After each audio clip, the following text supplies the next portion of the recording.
Everyone has walked into a grocery store, school, or hospital and realized that the overhead lights are reflecting back at them through the floor. It's a true sign of cleanliness in different facilities. And oftentimes we walk into a facility where the floor looks milky. It looks kind of dirty. Who really knows what? And that's on the front lines. Who really knows what's the behind what we don't see? Um, if any of us have kids and you want to make sure they're safe and they're in a good environment, their school's clean, you go in, and a good way to check is with their floor. You can look around the edges, make sure it's clean. If it's not clean, they probably don't take that good a care of the facility. And who knows what they're going to be eating or other things. So it's really important, and I think it's relevant to anyone that wants to work or uh, have their family be in a different in that certain environment. Um, I have worked at BYU, Idaho, and on their stripping and waxing crew before I was married. And for the past few years, I've been working with other facilities around Rexburg in custodial, dealing with floors because of the experience I gained at BYU. Um, I hope people will understand that stripping and waxing a floor is easy as long as you follow certain steps. And these steps will vary depending on the floor and depending on the utilization of the floor. So, as you, uh, I'm going to start from waxing floors, Spokane, Washington. It's an article. They explain that there's some four main steps in waxing, in stripping and waxing a floor. Now, these steps are: gather the right equipment. Uh, you just can't get the job done without the right equipment. Two, you want to apply the stripper agent.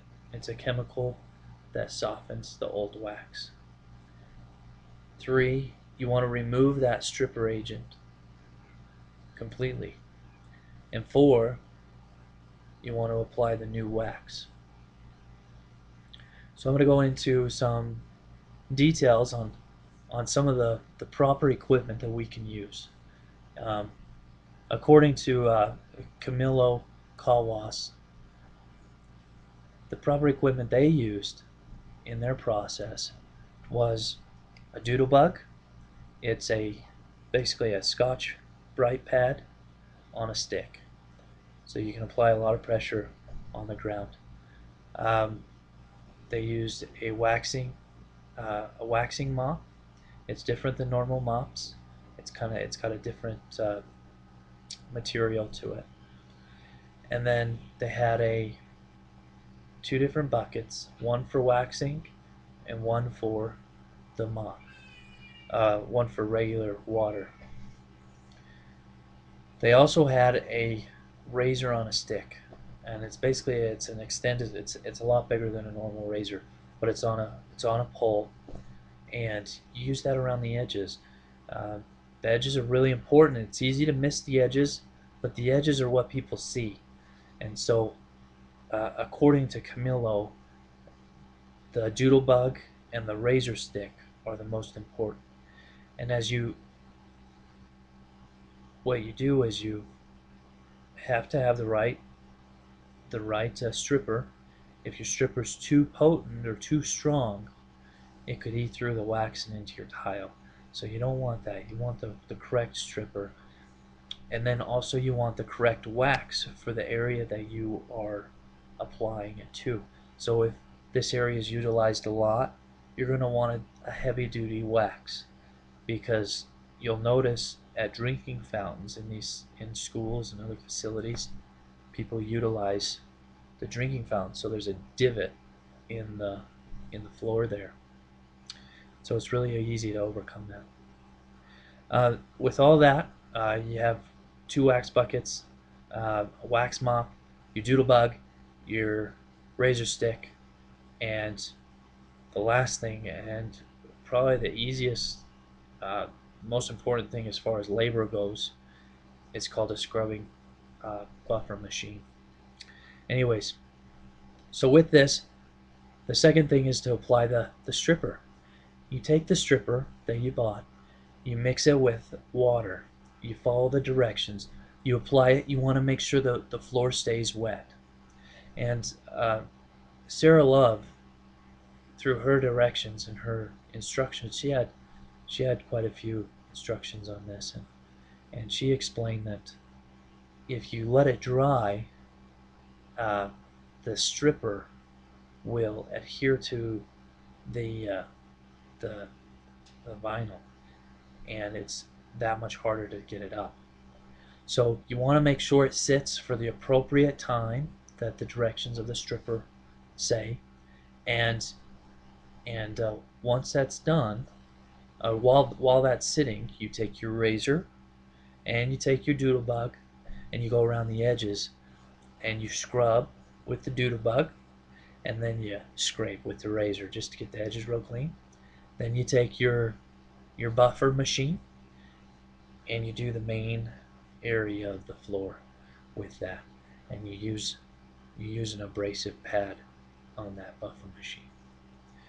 So usually it takes two people to do this part of the process, because oftentimes the floors aren't even, and so you're continually moving water and stripper to those higher parts of the floor. So once you're done with that, now this is, in my experience, this is the most important part. You want to make sure you get all that stripper up. You can use a wetback if you have one, or a squeegee, or even another mop, but you just want to make sure it doesn't dry before you get it all up. So you want it all back up. You want to dispose of it properly. Um, Usually, stripper agent can be disposed through the sink. I haven't heard of any reason why that can't be done. But that's the way that I'm used to, and the way these instructions from my different resources have used also. So I advise you just to dump it down the sink. It is water soluble. So um, once you get it all up, you want to make sure it dries.